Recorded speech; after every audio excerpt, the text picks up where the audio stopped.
વિડીયોના માધ્યમથી હું આપ સૌને જણાવવા માંગુ છું કોંગ્રેસ ગ્રુપમાં જે અમારા કોર્પોરેટર છે. ભાઈ, શું કહેશો તમે કયા સમાજના છો? મુસ્લિમ સમાજનાથી પથારા બંધ છે જે અમારા ઘરે ઈદ આવેલી આવનારા દિવસોમાં અમે ખાવાનું પીવાનું કઈ રીતે કરશું? અમારો ખાવા પીવાનો ઇંતજામ કોણ કરશે? કેટલી તારીખથી તમારા પથારા બંધ છે? આ બધા મુસલમાન છે? હિન્દુ મુસલમાન બધા ભેગા છે. મને ખબર છે હિન્દુ મુસલમાન બધા છો. હવે આ સાઈડ બેઠા બધા હિન્દુ છે, બરાબર છે? કઈ જ્ઞાતિના છો? કુવાણા છો? એક સિંધી છે, બરાબર છે? બીજા લાકડીવાળા. હવે એક પ્રતિકભાઈ કરીને ભાઈ છે જેને છાપામાં દઈ દઈને પથારા બંધ કરાવ્યા છે.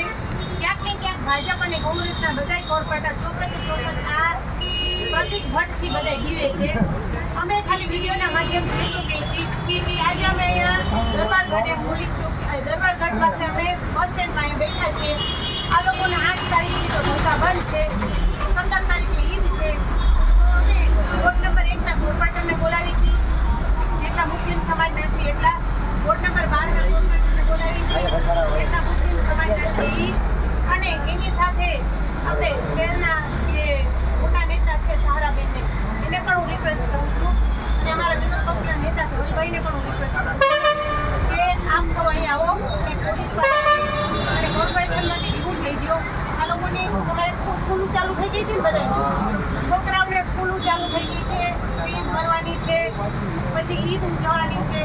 તો વિડીયો અમે ગ્રુપમાં મૂકીએ છીએ અને અમે તમારી રાહ જોઈએ છીએ, કારણ કે મને બહુ ભૂખ લાગી છે, મારાથી ખૂબ સહન નથી થતી. વિડીયોના માધ્યમથી અમે તમને બોલાવીએ છીએ. કલેક્ટરમાં મેં લેટર મોકલ્યો છે